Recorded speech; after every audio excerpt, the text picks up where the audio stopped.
Coming up on this snowbound edition of Don't Panic, we've got a lot of tech news to talk about, including Sling TV, now with more AMC. We also talk about Cortana coming to your office, Radio Shack shacking its last radio. We also talk about Apple, Google, Microsoft, and the reality of net neutrality. It's a great episode of Don't Panic, and it's going to start right now. This is Don't Panic, episode number 82, recorded February 9th, 2015, on Microsoft Sunrise, Radio Shacked, and your new Office Assistant. Hello, everybody, and welcome to this jam-packed, thrill-seeking, non-stop action thrill ride that is Don't Panic. I'm Sean Jennings, and I am joined by the David Copperfield of technology. He doesn't need an assistant. He is Colby Rabideau. Sir, how are we doing today? I'm pretty good.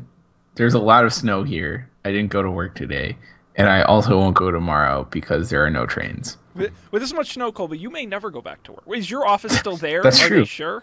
I don't know. I haven't been to Cambridge. It's far away. Without any trains, it's kind of hard to get there. Yeah, I'll let you know on like Wednesday or Thursday or next week. I don't know. Yeah, if you still haven't been by next week's show, then we should probably really get concerned.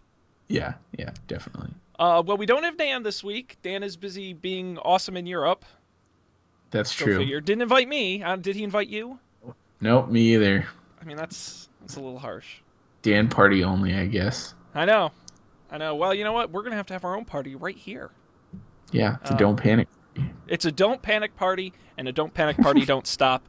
We've got a lot of news I want to remind everybody. We do this Monday nights, 10 p.m. Eastern, 7 p.m. Pacific on our website, don'tpanic.io. There, not only live, you get all the past episodes, audio, video, and we have a ton of different places you can get the show, not only our website, but on RSS, iTunes, Stitcher, YouTube, as well as links to all our social media on the website. The one-stop shop, go there, don'tpanic.io. With that being said, let's roll right into some tech news. We've got a lot of great stories this week. Colby, any particular story that you were excited to talk about this week? Well, let's say Sunrise, because I like Sunrise. Oh my god, Sunrise is awesome. The best ever. Sunrise. I use it. So, a bit of trivia. I started using Sunrise when Sunrise launched, and Sunrise was not a calendar app when it launched. It was a service that you connected all your calendars to, like you connected your Facebook and your LinkedIn and your Google Calendar, and every morning it would send you like a daily email of like, here's what you have today. And that's how I started using Sunrise. Wow. That was the original Sunrise. You were, and then they released a mobile app that was the best calendar app in the whole world. For Android, funny yeah. enough. Oh yeah. That was, I think, so if I recall correctly, they originally launched their app on iOS, and then it got released for Android. Yeah, it was a big in a deal. timely manner, I guess. Yeah. So we've picked it on the show before. It's my go-to calendar. I think it is a lot of people's. Well, they just got bought. So Sunrise, purchased by tech behemoth Microsoft for about $100 million, according to TechCrunch, the app available on iOS and Android, as we described. This goes right in line with Microsoft's iOS strategy. We talked last week, I picked, and we all agreed how great Outlook for iPhone, for iOS is, because they purchased a great app called Acompli and rebranded it as Outlook. So this, to me, fits right in with their strategy of why build apps when we can just buy really great ones. Not do much to change them, just kind of rebrand them. Right. Yeah, I mean, I really like... So, I think last week I hadn't started using Outlook yet, and I like it. It's pretty legit. If nothing else, it's more stable than Mailbox has been recently, which I'm all about because I use it for my work email. And I get the feeling it does a lot, and there are like a bunch of things that I haven't figured out how to do yet, which is not normally a feeling I have when I'm using like an iPhone app. So that's kind of exciting. I think it's kind of neat. But yeah, Anyways, Sunrise. I'm happy for Sunrise because we were talking about this a little bit before the show, and like I didn't understand how they were making money. Maybe they weren't at all, and that was why they needed to get acquired. But like I love the app. The app's awesome, and I like I don't know. I've been using it for a long time. But yeah, good for them. That's cool. To me, the most amazing part of this story is we're actually excited Microsoft bought them. Like, how Yeah, how shocking is it when you're thrilled when Microsoft buys your favorite app? I'm kind of like, you know what? I didn't think I would say this, but like I'm pretty pleased with the stuff Microsoft has done lately. I don't know, like I mean, just Outlook, like they exist on iOS. Like I can use Microsoft things again. I don't think it's that it was ever the case that I was against Microsoft products. Like obviously Word and stuff on Windows was amazing, but like Word for Mac was bad. So that was like for the last what I've been using a Mac since I was like 15. So that was for the last like 9 years. The only Microsoft product I ever used was Office Mac 2004 or whatever, and it's terrible. So yeah, I don't know. Also, on that note, oh my god, they should fix Office on Mac. But anyways, But what's no. but what's great is, I mean, and I swear if we didn't talk about it, I know it was at least in the rundown for a show. There were some leaked shots of the Office for Mac they're working on, and it Mhm. looks great, like Yeah, unfriggin' believable. The thing that always amazes me though is Microsoft buys these apps and everyone's like, oh, they're really great on iOS and they're great on Android, and Windows Phone users are like, what the hell, man? like like you roll out all this awesome stuff on other platforms first and you yeah, forget the one you own. Like it's one thing to be universal, but another to say we're going to be iOS first. yeah. It's I mean, odd. did we? I don't know. I feel like this was in the rundown last week, and I don't know if we got to it, but it was the case. It was that last week that Microsoft announced they're backing CyanogenMod. Yeah, as a rumored investor. Yeah, that was in the story rundown Yeah. last week. So maybe like I don't know. Maybe this is the beginning of the end for Windows Phone.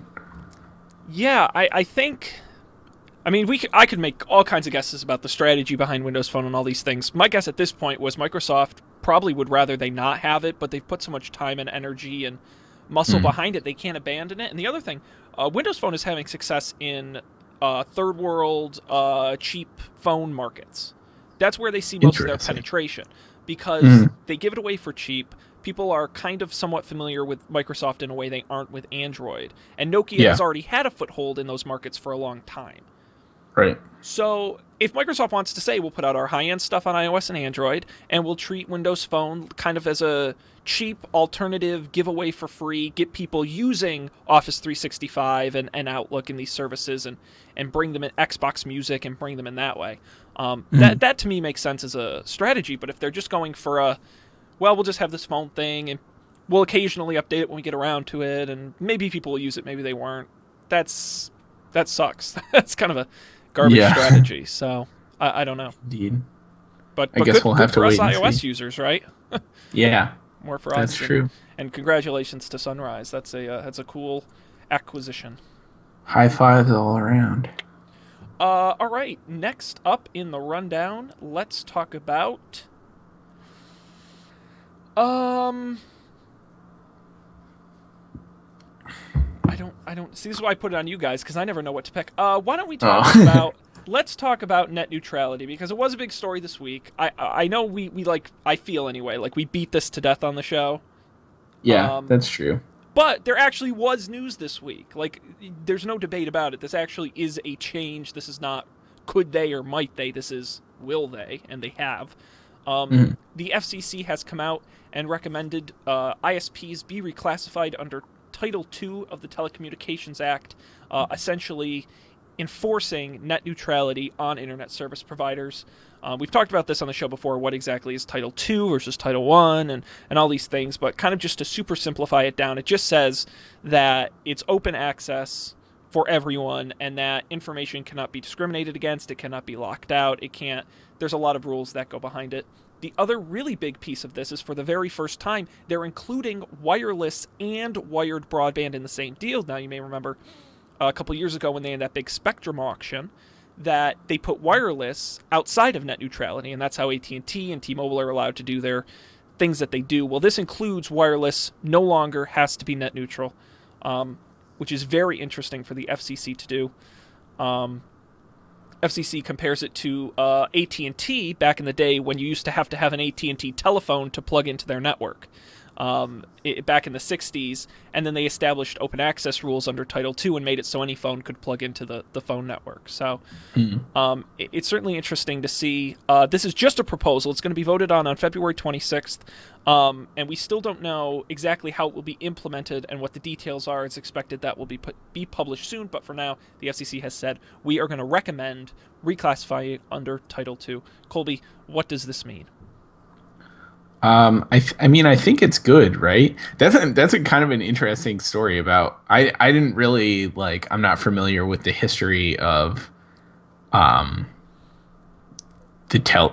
telephony, and that stuff. Like, I knew this was a thing. Like, it always comes up in the news stories about this, right? Like, things like telephone and like electric are classified under this Title II, and they're like utilities or something or whatever. Like, you can't discriminate against different content, right? Like, so you can't plug into the AT&T network, and that's fascinating because I feel like that is exactly the issue here, and just slightly framed in a slightly different light, and I don't know.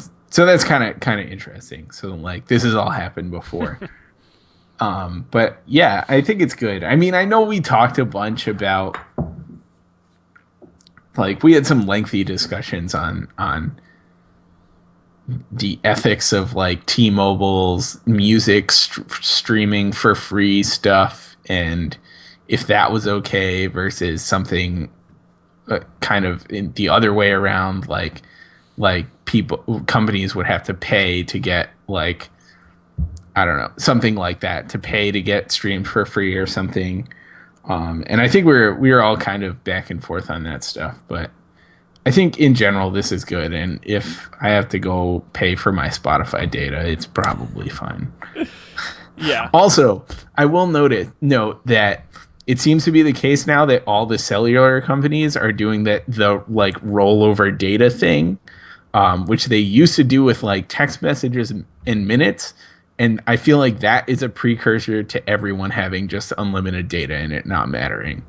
I feel like that's coming. I mean, in years to come, right? But like, if they're doing something like that, that means like that was like one of the steps that we had with text messages and with minutes and stuff. And now you can't just pay. You don't pay for like a set of text messages. Like, I would not pay for text messages if I could. If I could pay for just 100 text messages a month, I would totally do that. But I can't. I just have to. I have to get unlimited. Like, that's what the cell phone plan is. A coworker of mine got a charge on his bill because he made with his cell phone an international call to Canada, and I said, "Since when is calling to Canada international?" He got charged a fee. No, and it's amazing you talk about that rollover concept, because that is a shining, gleaming, top of the tree example of why monopolies are bad, right? It's because T-Mobile came out and said we're going to roll your minutes, and then the next week AT&T had to respond because they compete with one another. Yeah. If they had been, if there had been two major companies, they wouldn't have had to have done that. But because they're competing, they have to keep one-upping themselves and reintroducing these things. And I think you're right. It does bring us closer to, I know Verizon this week recalibrated their plans. You're now going to get more data for the same price. Again, because these companies are so competitive. So a really great example of that. Yep. Only we will inevitably win as consumers if it continues with this trend and this sort of legislation. So. And, I'm Mr. Cynical on the show, but this FCC announcement does feel good. Feels good. And it's important to remember they're going to vote on the 26th. It's a 5-member commission, but 3 are considered Democrats and 2 are considered Republicans. It's expected to pass, but Congress can pass a law that changes the rule, and I'm sure it will also be protested in court by the ISP. So we're certainly a long way from this being a permanent law, but at least it's someone of importance saying these things that really matter and getting the conversation going. So that's always good news in my book. And we're going to continue on to another story. which is Radio Shack. I want to talk about Radio Shack. It's a little outside our tech wheelhouse, but I think it matters, and I will explain to you why. Radio Shack, the company that sells transistors and RC cars, is in financial trouble. They're in such financial trouble, they are no longer listed on a stock exchange, they don't have any money, and they've gone bankrupt. Now, this doesn't mean they're going out of business. People get confused. They're not going out of business. Here's what's happening. They're going to sell off up to 2,400 of their stores, which is about 2/3 of their stores. The other 1/3 are actually independently owned and just use the Radio Shack name. So it could be Joe somebody owned a store, franchise style. They came in and said, you can use the Radio Shack name. And so they'll continue to own their stores. And they can actually, in most cases, be allowed to continue to use the Radio Shack name. The interesting thing is what happens to those stores that Radio Shack is selling off. Well, Sprint has come in and said they're going to take about half of them and turn them into Sprint stores, including Sprint brands, Boost, and Virgin Mobile alongside Sprint. Sprint owns about 1,100 stores now, so this will easily double the number of stores Sprint has. Huge for Sprint. Also interesting in this case is that there have been rumors floating around, unsubstantiated, that Amazon might also be interested in acquiring some of these prime retail locations as ways to showcase their products. We know for sure Sprint is interested. They've come out publicly and said it. Colby, any feelings on the demise of Radio Shack and the rise of Sprint, or maybe even Amazon in retail? I mean, I walked by a Radio Shack the other day, and it looked kind of sad. Oh, I did. I'm trying to think back. Like, sometime in the last 3 years, I went to a Radio Shack, but I can't for the life of me remember what it was for. I think I desperately needed headphones or a charger or something, and it was the closest place I could find. Yeah. I think that was it. It was when I had just moved to California. I needed a charger very badly. But I mean, as far as, I don't know, it seems like a good business move for Sprint. I don't know. Maybe. Or Amazon, that would be interesting. Yeah, think about that. So what would you think about Amazon acquiring some, even if it was 500 stores? I mean, that's I don't know how many stores Apple currently has. I'll find out. But I think that could instantly put them in competition with Apple. Now, of course, the Radio Shack stores don't have the prime real estate that Apple stores traditionally do. So right. It says right here they have 451 stores around the world, which I think Amazon could easily match. I don't think they'd be as prestigious or in a prime location, but I don't think it would be the worst decision for Amazon, to be honest. And I criticize them a lot for spending their money recklessly, which they tend to do all the time. But they seem to be getting more and more into consumer products, not only with the Kindle line and the Fire TV and the Echo, but also in their Amazon Basics product, right? I've got a bunch of cables that have Amazon's names on them. I have a USB hub that has Amazon's name on them. I've seen phone cases. While they don't need a physical storefront to sell them, you can get people in to look at the Echo or the Fire TV and have them stick around for the little doodads and accessories, which essentially is what Radio Shack tried to do. Right. I just don't know if Amazon could do it. Now, the other interesting thing, Amazon actually, I just read, opened a store on site at Purdue University. And they have a bookstore type location where they've got all their Amazon products, but they also have lockers, and you can ship your Amazon purchases directly there. That I feel like is it. That makes sense. So this whole time I've been thinking, what the fuck is Amazon gonna do with the store? That's the answer to the question: what Amazon would do with a store? Ship to it. Yeah. Especially in cities. Right. And that's a thing. There are Amazon lockers that are around in. I assume they're mostly in metropolitan areas, which is great if you live in an apartment building which doesn't have a doorman, because, that was, we don't have a problem now because I think the mail people and the UPS guy can get into we have a mail room thing. or it's sort of like an entryway, but they can get into the entryway without getting into the actual building. But like my last apartment was like a total dice roll. If like sometimes you might get home before your package got delivered and you would be fine, but sometimes it would get there before you and you'd have to go pick it up at the UPS facility and like a chump. So that was like, yeah, I could see that being cool. And then, the other stuff is just kind of an incidental, like, oh, well, you're here. Or maybe, I don't know, maybe Amazon. See, I could imagine Amazon being like the new Borders. Or like, imagine if they had like that and they had like a cafe. I would hang out at the Amazon cafe Yeah. and they just had like cool stuff that you could mess around with. Yeah, I think that'd be great. And then, all right, let's just keep spitballing here. Outside in a more suburban type situation, I want a drive-through where I can not only get my packages, but they will also give me my Amazon Fresh grocery order I placed earlier in the day as I'm on my way home from work. Because they're not. Hey, it's expensive to get the people to deliver it to your door, but if they have a central location, Yeah. you're going to cut a lot of cost that way because you're not having people running in 20,000 directions. So in the same place, you'll have not only your consumable food items, but also your regular packages as well. So that could be really interesting. I don't know if Radio Shack real estate is of high enough quality for them. I think they'd have to be really picky. Maybe Yeah. acquire, even if it were 50, a small number, Right.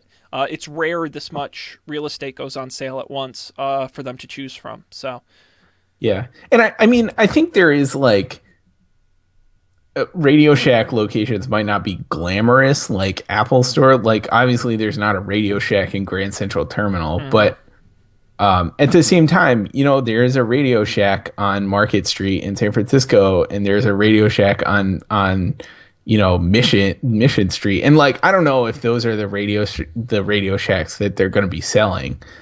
You know what I mean? Like, maybe they're going to be selling the crappier ones that no one goes to, like the one in Hyde Park by Marist. Like, yeah, who goes crappy, there? decrepit strip mall Radio Shacks. Yeah. Right. So maybe that might kind of influence what Amazon would potentially use it for. But I don't know. I guess we'll have to wait and see. Yeah, sure is fun to speculate. Let's continue on. More news. Any particular thing you want to talk about next, Colby, or I'll pick one out of the Pick one out of the hat. hat. Google. We've got 2 Google stories in here. I feel like we don't talk enough about Google. We talk a lot about other companies. I want to say something about Google. Talk about selling you products. Google has a tough time. We talked about this when we talked about their rumored wireless service. We said, sure, it's great to sell a wireless service over the internet, but people feel more comfortable going to the Verizon store or the Sprint store, as we just talked about, right? Sprint sees value in having a lot of on-the-ground retail location. So what is Google going to do about that? Well, they're not buying a lot of retail locations, but they are rolling out help outs with Google Device Expert. So the way this works is on the Google Play Store, if you're buying a physical device like a Nexus phone, a tablet, a Nexus TV, you'll be able to use Google's video lesson platform known as Helpouts to talk to a Google Device Expert. This is a Google employee who is an expert on the physical device itself. And you can ask them questions and they'll answer them about the products and they'll demo things for you right over the video chat, like having a store in your living room. For right now, it's a limited trial of an experimental support feature, or Google says, and they're not ready to share full plans yet, so no, you can't log on and do this immediately, but it is something they're trying. And one person familiar with the project said, quote, the company is also planning to go into retail stores with a virtual help desk to enhance the shopping experience. That's a person familiar, so we'll take it at that. But it is interesting that they're taking the sort of digital approach to it. Instead of putting feet on the ground, they're putting bodies on screens. So I don't know. I think this is a really cool way to sell products. Now, I don't know how cost effective it is for Google. I don't know how practical it is for Google, but Amazon's seen big success with their Mayday feature on Fire tablets, that sort of one tap to get help feature. And I could certainly see this being the future of tech support, the sort of, at least in the sales process, that one tap assistant to help sell you things. Yeah. I think kind of the interesting thing I see is that the support person does not have to go to like that's a work from home job, I would imagine. Like they don't have to go to a store. They don't have to drive to work. They work from wherever they live. And I think that's kind of cool. That's pretty legit. I don't Obviously, I'm sure this won't be a huge thing. Like, I don't know how many people are buying devices on the Google Play Store. Probably more than zero, enough to warrant having these people there. But yeah, I don't know. It's kind of cool. Yeah, I think it's a fun feature. I think being able to do it remotely allows you to really have high quality people doing it. Google can be a little more selective than the schmuck at your local Best Buy. And I think that's a big up for them. The other thing this article mentions, which is interesting to me, is that imagine going into a Best Buy where, they have their little Apple section and their little Samsung section, and then they'd have their Google section. And instead of talking to a Best Buy guy with no knowledge, there's a big screen with a camera, and you just kind of Skype with a remote Google representative. I think that's a really interesting retail sort of concept, but I also think it's a really great way for people to buy the right products. I think I'm pretty sure Apple's really figured that out with the support they give in their stores. And I think if Google can figure out how to do it remotely, I think that could be a big plus for them. Yeah, I think you're right. Like for example, comparing like the Apple Store experience with a person who works there versus buying an Apple product from a person who works at Best Buy. Like realistic, I mean, the person who works at Best Buy has to know a lot more stuff, and they're probably going to have a much broader knowledge of things, but a much shallower knowledge of Apple products specifically. And I feel like that's one of the reasons people like to go to the Apple Store is because you you're speaking to a person who has Whose like sole focus is Apple. right, and they're like rigorously tested on Apple things, and like I've heard stories about working at the Apple Store, and it's like kind of crazy. Yeah, so I guess like that's an interesting solution to that problem is like put a remote person in a Best Buy. But it's kind of neat. Like I think thinking about doing that, like Skyping someone from a Best Buy, I would feel super uncomfortable. Super self-conscious, right? I would never do that. I barely talk to people in stores. Yeah, but that's just it though. I hate going to stores, so I'm probably not going to a Best Buy anyway. I'm happier Right. to do it from my computer at home. And it's I can't vouch for everybody, but I know the last at least 3 times I've been in an Apple store, the place was packed, couldn't move. Like they are Yeah, way that's true. again. I think being able to have someone remote who can do it. Sometimes you're going to want to go into the store and hold the product. I don't think you can replace that feeling. It's why Best Buy's still in business. But I think that having the option for people to do it remotely with video with competent people is awesome. And another checkbox in my doubting Google for consumer services like wireless. Here's another check reason why I think they could do it. Yeah. So the pieces are coming together.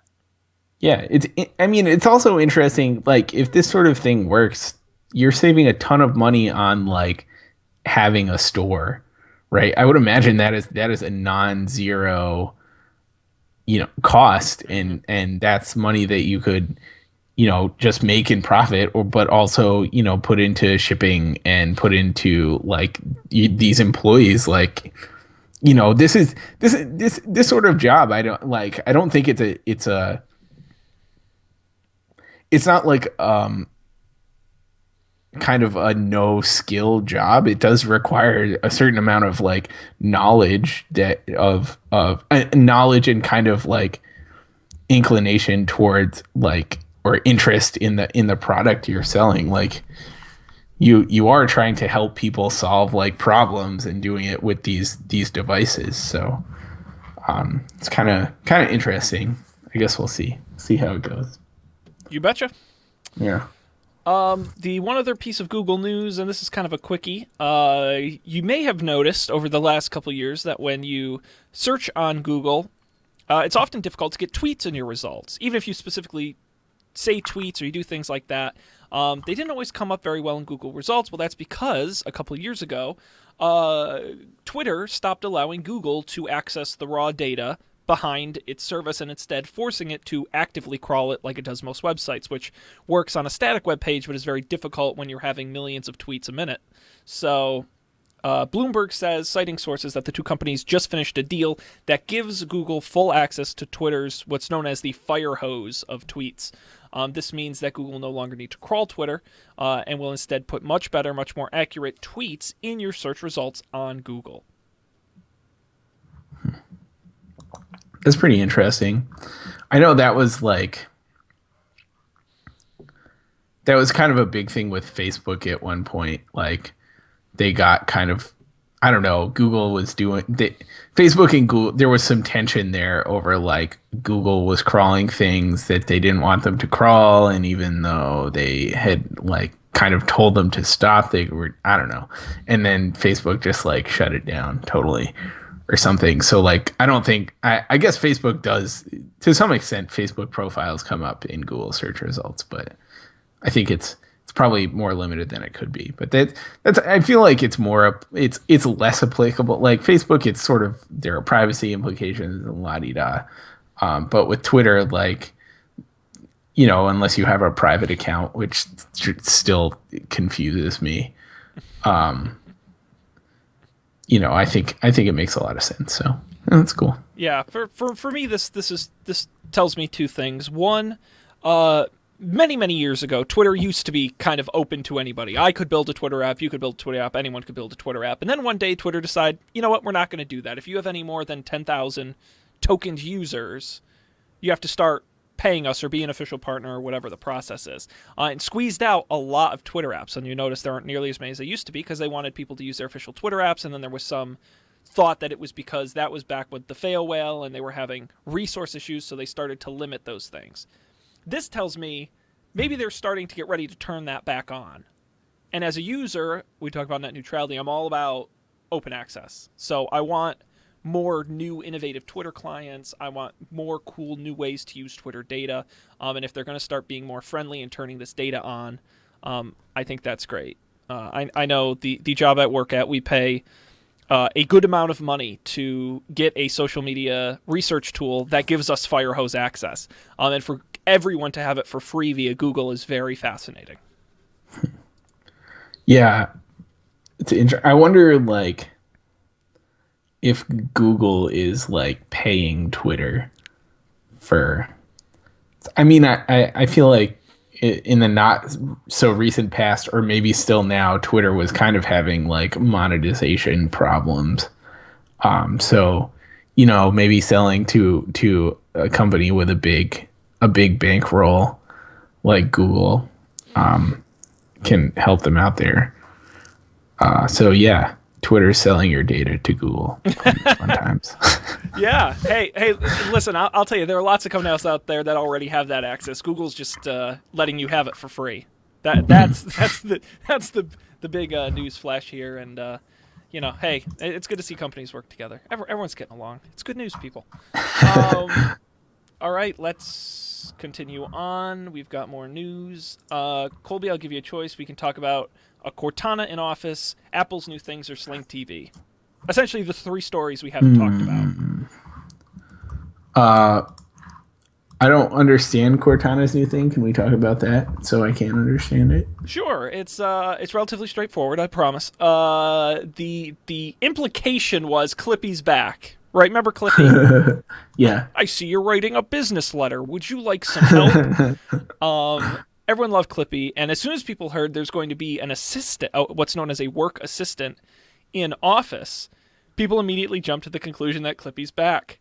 I wish Clippy were back. Instead, we're getting Cortana. We talked about this with Windows 10, Cortana questions, search, and all of that. So Microsoft is currently testing a work assistant app that uses Cortana to open, edit, and share documents using voice commands and the search prompt. So essentially, it's just search, voice command, dictation, all these things that works with Office on both mobile and on the desktop. We certainly know that a new version of Office is coming. They haven't gone through all the details. They certainly will at their build conference, which is coming up in another month or two. But essentially, it would just be, hey, Cortana, open blah, blah, blah file. And then she opens it in Word. And then you say, all right, and go down the third paragraph. And she goes down the third paragraph. You say, all right, add. You say a sentence. And all right, Cortana, save this and close it. That's totally the absolute hypothetical. We don't know much more about this than that. But certainly when Microsoft says they're going to integrate Cortana throughout the whole OS, apparently they're not kidding. I guess we'll see. I feel like this sort of speech interface is being touted by all the companies that have any sort of platform, including Amazon, with their phones, but also with their weird TV speaker. Weird speaker microphone thing. Echo, is that what it's called? Yeah. Echo? Yeah. I don't know. I feel like most of it is not up to what you want from it because it's a hard problem. That being said, though, I feel like people will like it. Yeah, we talked about this recently. Like when I was home for the holidays, I found out like a bunch of my family use the speech dictation to send text messages on their iPhones. Blew my mind. I never would have guessed. Yeah, and I found the same thing, and I think it comes down to that Siri just works well. I think that's the number one thing. We've had voice dictation for a very long time. At one point, it used to be built into Office. This must have been Office. I don't know if it was was it 04? Way back when they had it built in, and you had to like take an hour and train it with your voice. And I was bored, and I did it, and it worked like garbage. It was terrible. I think it comes down to right interface for right device. And we've talked about this plenty. Touch is great on a tablet, not great on your laptop or desktop. For me, voice makes sense on a big-ass television on your screen or HoloLens or things like that. If I had Windows running on a big 50-inch TV and I said, my phone says I got an email. Hey, Cortana, open up the attachment in the email I just got. It's up on the big screen. Okay, scroll. I like that. Sign my name at the bottom, send it back. That kind of stuff, very cool. All for that. If all it's going to be is on my laptop, I just kind of shout at it and say, hey, Cortana, type the following paragraph, and I just say it. That's kind of a snooze to me, but I don't know. Microsoft's on a hot streak, so I'll give them credit. Cool. Hopefully it'll be neat. Nice. And then it's not Clippy. Come on. I want bring back Clippy. That was, man. So awesome. Let's see how we doing on time. We got time for one more story. We can do Apple rumors, or we can do Sling TV. Let's do Sling TV. I don't want to talk about Apple rumors. Me either. Boring. Sling TV. We talked about this. Best of CES. Big news. Dish owned Sling TV streaming live channels to you on the cheap. $20 a month. Two big pieces of news on it this week. One, now available to all consumers in the United States. That's right, out of beta, available for you now. You get a week-long free trial to decide if you want it. Otherwise, it's $20 a month. Even better, they announced at this launch that they are adding AMC to their lineup. Colby, trivia, what does AMC stand for? American Movie Classics. Oh, look at you! Yeah, that's very good. I remember like when we were middle school, high school age, before AMC had like Mad Men's and like when they just used to play like old cowboy movies and like weird stuff. It was super fun. Yeah, I remember that from when we first like, because I think my parents got cable when I was in 8th grade or 9th grade, and we would watch like Boomerang, which was the station that played like the old cartoons because they had Scooby-Doo all the time. Yep. And we would watch AMC because they played like random crap that my dad would turn on and be like, "Oh, this is a good movie." Great dad movies. Absolute dad movies. Yeah, well, now they have quality programming. Actually, I've got Better Call Saul on my DVR, which I'm excited to watch. The Breaking Bad spinoff they just launched. But you'll be able to watch all of that with your Sling TV. We've talked about the other channels. Sling TV includes ESPN, ESPN2, TNT, TBS, Food Network, HGTV, Travel Channel, Adult Swim, Cartoon Network, ABC Family, Disney, CNN, all of that at $20 a month. Now, AMC Networks, the broader company, also owns BBC America, BBC World News, IFC, Sundance TV, and WeTV. But there's no word yet on them coming to Sling TV. But it is interesting to note that that is the same company. AMC is not currently available, so if you sign up for Sling TV, don't be surprised if it's not there. They're going to be adding it soon. Of course, Sling TV available on the web, iOS, Android, and a number of other streaming media devices. What's interesting about this announcement to me is that they added AMC and didn't change the price. Yeah, that's kind of cool. They added what I would consider a top-tier cable network. Like, if I had to rank my top 5, it would probably be in there. And kept it at $20. Like, that... What? Out of curiosity, what are your top 5 cable networks? The problem is I'm going to sound like a absolute idiot because they're not very good channels. I mean, AMC's great. ESPN, I do watch. HGTV, gotta have my House Hunters. I weirdly watch a lot of Spike, but just because they run cops all the time, and I love watching cops. It's honestly, what else? I honestly don't watch National Geographic. I'll watch occasionally. I don't watch a ton of cable. Now that I think about it, either. I've never taken the time to really think about it. Yeah, I think like if I were guessing, like I would say BBC America. I would say like ESPN because it's sort of a necessity. Because once in a while, the football game that you want to watch is not on your local channel; it's on ESPN. AMC because that's the only cable channel I watch the shows from, like on Netflix. Mm-hmm. I guess the Food Network, like I enjoy the Food Network. Mm-hmm. And I don't think I enjoy anything on HGTV, but I certainly watch things on HGTV and get sucked into them, like much to my chagrin. But I mean, I feel like also Adult Swim, like I always like Adult Swim is like I watch that when I go home, and I'm staying at my parents' house. But that's what's interesting about all of these channels is I don't want the channels. I want the shows that are on the channels. Yeah. I don't want HGTV. I just want access to every House Hunters ever, and I can just hit random. It'll just play one.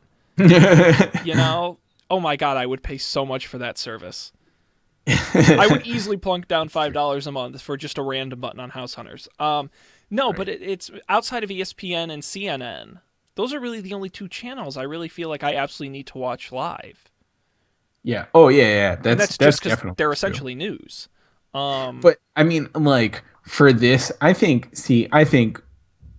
So, given 2 qualifications, one that this is not available on any of the things that I want to watch TV on yet. It's not on the PS4 and it's not on my smart TV. I assume one or both of those will change at some point, and I'll be more excited because I don't get the only one of these channels I get with my cable subscription is the Food Network, and I literally get nothing else except local channels in standard definition, which I mean I have an HD TV antenna now, so I can watch those in high def for free. Mm-hmm. So, I mean, this would be cool if it was on my TV, but it's not. So, yeah, we'll have to see. The other thing that bugs me too is it's on Roku, but you have to have the latest model of Roku. It doesn't work on my old one. They always do that. All the new Rokus have all the cool new stuff, and it's just like itching for me to buy a new one, and I just can't justify it. I need my old one to break. That's not fair at all. My old one is so well made. Damn it. Yeah, so Sling TV we'll keep you updated as they add channels and such. But that's pretty awesome. All for that. All right. No more news. We got to stop. Quit with the news. No more news. Because we've got to move on to our picks. We only have 2 because there's no Dan. And I'm going to go first. I like webcomics. Webcomics make me smile. I do not read the Sunday Funnies anymore. I don't even know if there still are Sunday Funnies. But I like my web comics, and I have a couple, and I'm going to try and pick them every few weeks over the next however many shows. But one I'm a particular fan of, it's called Poorly Drawn Lines at poorlydrawnlines.com. Sorry for the audio listeners, because I'm going to put some of them on screens, but it's tough to describe. But it's an artist whose name I forget, and he just does really kind of... very funny comics. But what I like about them is they all tend to get you in the last frame or two. It's the joke is never. I should say most of the time the joke is unexpected or hits you funny, or it's something where it's like normal thing, normal thing, normal thing, crazy thing. And you don't expect it. So I'm a big fan. I subscribe and read. He posts nearly every day. How do you subscribe? So I use Feedly still. One of these days I'm gonna figure out something better because I'm not particularly in love with it, but Yeah. it gets the job done. I'm thinking one of these days I'm gonna try Tumblr. I think Tumblr might be a better way Oh, to do interesting. things like, especially image stuff like comics. I know a lot of comic artists like Tumblr, so we'll see. I haven't decided, but poorlydrawnlines.com is my pick this week, and I'll have more webcomic picks in the coming weeks, which I'm an absolute fan of and always make me smile. So that is my pick for this week. A nice quickie. Colby, what do we have here? Sure. So my pick, um, I've for I've tried a lot of like to-do list sort of applications. And there's a lot that I don't know. I tried a lot and I've never used any of them for more than 2 weeks. So my pick is the first one that I've ever used for more than 2 weeks. Say whether or not um endorse this that strongly. Maybe we can revisit this in like 2 months, and if I'm still using it, I can like certainly pick it. But I think it's called Things, and it turns out it's another one of those like only Apple product ones, which I didn't realize, which is kind of a bummer. But whatever. I guess if you have a Mac and an iPhone, you're good to go. But it's a little bit from what I understand of these things, which is admittedly not a ton. It's a little bit akin to like OmniFocus, which is that insanely expensive one for the Mac, but it's like a lot less money. Like I think the Mac app costs $50, which I think is less than OmniFocus. I'm gonna find out right now. Um, and this is so Dan Miller, who's not here today, he uses OmniFocus. Oh, interesting. OmniFocus for Mac is actually less than this, is $40. I got swindled. It used to be more than that. And that's why I never used OmniFocus, because it was so incredibly expensive. But maybe I got duped. But in any case, I've been using Things for 3 weeks now, 3 or 4 weeks, and it's kind of nice. It's one of those. It's like the idea is that every time you think of something you might need to do, you need to do, or you might want to do, you throw it in there, and then like when you have time, like when you're bored on the subway or something, you go through and categorize it, and you can schedule things or just delete them or blah blah blah. And it's kind of nice because I have been like, I don't know, I'm starting to accumulate like real adult problems. Like I have to deal with my taxes and like go to the bank and get quarters for laundry and like stupid crap. So yeah, it's been kind of helpful. And like I have multiple things, I'm like areas I'm doing stuff in for work. So it's been kind of nice for the last couple of weeks. And I do like, I get into like days where I just completely forget about, like, it's been weird because of all the snow. I haven't been keeping up, I guess. I've been using it for more than 3 weeks. It's been at least a month, maybe 5 or 6 weeks. But if you're interested in that kind of thing, it's a more comprehensive solution, and it syncs over. I think they have their own sync thing, their own server, which is like free. You don't have to pay for it. It just comes with the app. And I think it might also do iCloud or something if you want to do that. I can find out. Preferences.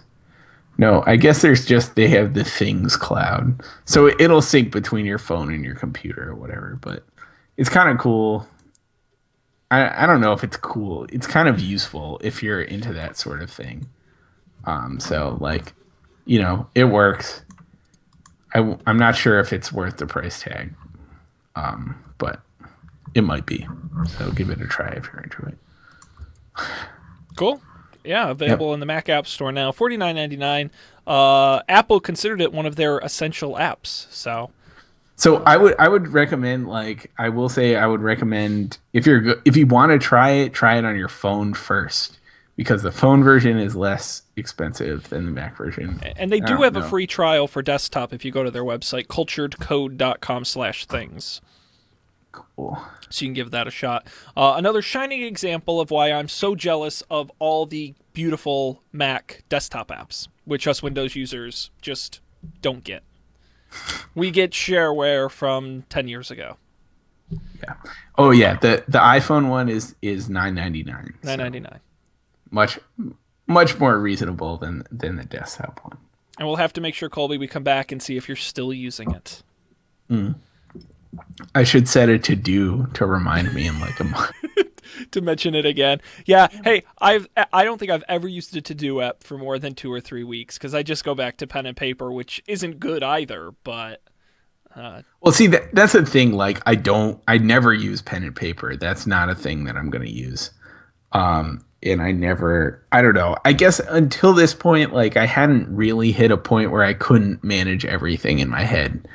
And now I don't know if I'm just getting old and I can't remember things anymore, or if I actually have more stuff to you're remember. just an adult but now. Yeah, I Enjoy guess so. it. Bummer. Bummer indeed. All right, very cool. That's it. That brings us to the end of the show. I want to take a second to plug the new show on the network. Oh Colby yeah. is a fan, which Oh, yeah. we're going to hopefully have him on soon. The Goldilocks Zone, a unfiltered look at how we remember the hype of old things. So last week we just wrapped up part 2 of our Aaron Sorkin retrospective. This coming week, if Aaron Sorkin's not your thing, and I know it's not for everybody, we're going to be talking back-to-back episodes of the Marvel Cinematic Universe, which, come on, who isn't into that?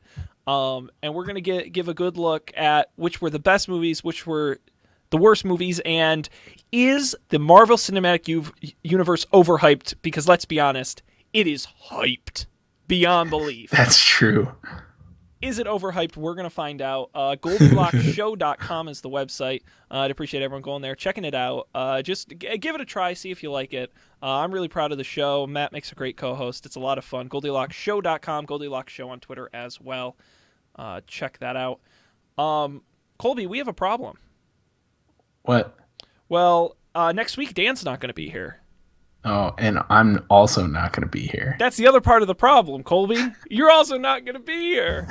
No. Oh, my At God. least I'm only not going to be here for 1 week, whereas Dan is gone for an arbitrarily long amount of time. That is true. But just think about this. So Dan is going to Dublin and Europe, right? And Colby, do you care to share where you're going? I'm going to St. Thomas. Colby's going to St. Thomas. I am going to be in the snowy foothills of the Berkshire Mountains. So clearly, I got the short end of the stick. Yeah. But that's okay. Colby and Dan deserve it. They are hardworking gentlemen. But that means there will, I'm going to say 99% chance not be a show next week. If I happen to find a co-host or two who want to come in and do it, maybe we'll do it. But I wouldn't get your hopes up. So no show probably next week. We'll be back the following week. Dan will still not be here. Unbelievable. But Colby will be back. I will be here. Maybe we'll have another co-host. Maybe we won't. I don't know. Who knows? Anything can happen. But of course, don'tpanic.io is the website. And I'd recommend follow us at Don't Panic Show on Twitter. It is honestly the best way to keep track because I will tweet when we're doing shows, when we're not doing shows, when new shows are published. It really is kind of the one-stop shop. It's true. I like Twitter. I miss Twitter while I was working at Facebook. I don't think I honestly, if you had to say, Sean, you only get one internet thing and that's your thing and you can't have any other internet, I would let go of email and keep Twitter. Oh, really? Just because, well, A, no one interesting emails me, but also B, right. because there's just so much going on Twitter. I feel like there's everything I need is there just because I follow such a diverse group of people. I just love Twitter. Yeah. I like the thing I like about Twitter is that you're free to reshape it like at any given time. Like most of the people I follow on Twitter, I don't know, and so it doesn't matter if I unfollow them. It's not like rude if I'm not friends with them anymore. Um, and there's no even if that like rudeness is imaginary, like there's no pressure. So I shape my Twitter feed as it pleases me. And like, if people aren't just don't tweet, I just unfollow them. And I also I do keep a strict 100 follower count, which I am 2 over right now. Oh my god, Colby, do you know how many people I follow on Twitter? I'm guessing it's almost 1,000, but not quite. No, that's a little aggressive. 530, about 530, 540. That's a lot. Which is That's a so lot. much. How do you read it all? A lot of free time. But also be a lot of the. I don't follow anyone who's I don't think particularly aggressive at Twitter. Oh, okay. You know, Yeah. and it's so funny when you follow an account and they don't tweet something for a while, and then they tweet something and you go, wait, why am I following them in the first place? That tends to happen to me a lot. So I end up unfollowing them, and I cycle through people. So Yeah. I found that there are some people that are like I'm really interested in 30% of what they say, but they tweet so much. So I found that like you can often find a person who retweets like the interesting things they say and not the rest. So you can use other people as like selective filters for people who tweet too much. it's It's great. pretty fun. And I love mute. I do use mute more than I would like to admit, just for especially people who like at an event or at something where they go off on a rant. You're like, I'm just gonna silence you for a couple days, and Yeah. you can stop. Cool. All right, good, great. Anyways. Well, this show, don'tpanic.io is the website. Won't be here next week. We will be back the following week with more tech news. Colby, have fun in the beautiful islands of the Caribbean, Thanks, man. and have fun being snowed in this week. I'm sure you'll be We'll see ready if I to- can get to the Caribbean I know. next week. When If are it we- ever stops. Well, they're snowing. saying we might get more snow Saturday. Yeah, so I mean, it looks like at least right now it seems to be. I mean, it's like 3 inches, right, or 3 to 5 inches or something, which like comparatively is nothing. But we'll see. We'll see how that develops over the course of the week. You might have But to pull. hopefully, You might have to do hopefully- what you did on your last trip and leave a little early. see. I mean, for this trip, that's way harder because like going to San Francisco, I had like just a couch I could crash on for an extra night. Like going to on vacation, I don't have it like so. Or you That just sleep on the beach like a homeless man, Colby. Maybe that would be Always cool, option. right? Life experience. There you go. All right. Well, thank you all for joining us tonight. We're going to wrap up, but we'll see you next time on a new edition of Don't Panic. But until